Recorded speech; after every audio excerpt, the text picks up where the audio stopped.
Hello, and welcome to Reliability Report. I'm John Bailey. The U.S. is reducing its reliance on foreign oil to a lower point than most people have seen in their lifetime, as domestic crude output surges to record levels. The Energy Information Administration anticipates net imports of crude and petroleum products dropping to 1.5 million barrels a day in 2019, the lowest level in more than 60 years.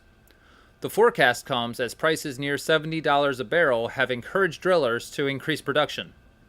Crude production in the U.S. is already at a record high, and the oil rig count hovers at levels last seen in March 2015. Manufacturing output in Britain fell in April, at its fastest rate in 5.5 years. The Office for National Statistics said manufacturing output, which accounts for around 10% of the British economy, shrank 1.4% during the month. That was the largest fall since October 2012. As a result, overall industrial production fell by 0.8%. That decline was unexpected, with most experts expecting a modest increase. The pound was trading at 0.3% lower after these figures were released.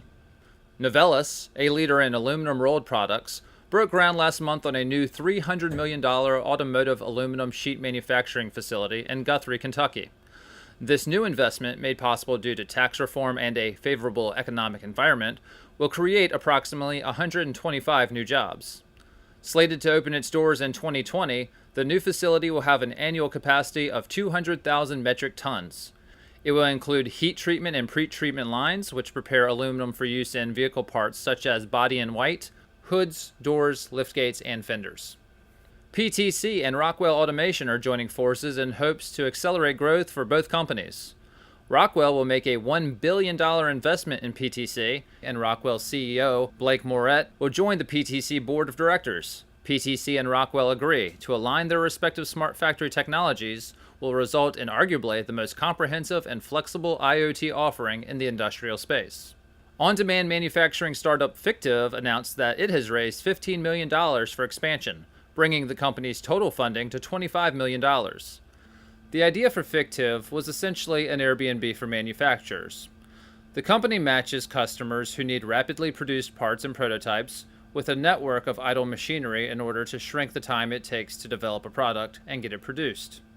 The San Francisco-based startup has a vetted network of hundreds of manufacturers worldwide, including machine shops and 3D printing facilities tied together by software. It also provides engineering and fabrication support for those struggling to get their parts the way they want them. Fiftive's customers include companies that make electric and autonomous vehicles, medical robotics, and consumer electronics. Contract beverage company U.S. Hydrations debuted a new $20 million high-speed manufacturing line during a media event earlier this month. According to information provided by the company, the new equipment will allow for the production of over 2,000 bottles a minute. The new line utilizes matrix PET bottle blowers and will rapidly produce and fill bottles of nearly any shape or size.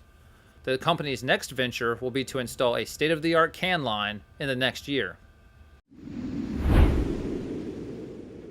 Earlier this year, VTrust Inc. introduced Abby Zero, an autonomous inspection drone for inside your facility. The drone works as a mobile IoT platform that automatically collects data and sends it back to your computer. It navigates by creating a 3D map of your plant.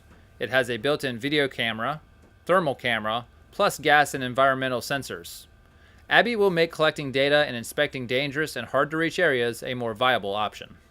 GTI Predictive Technology announced the immediate availability of GTI Lube for testing bearing lubrication and condition.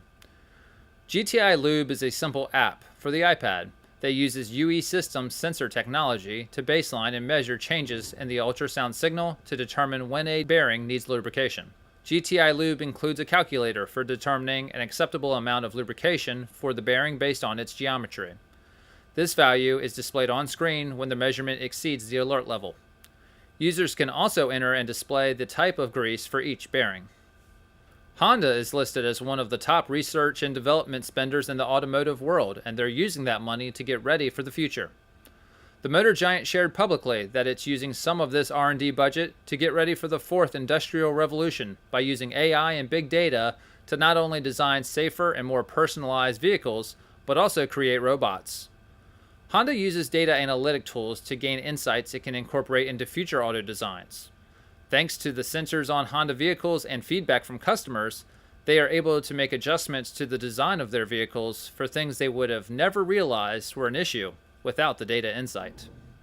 A recent survey by Deloitte finds that millennials and Gen Z are feeling uneasy about Industry 4.0.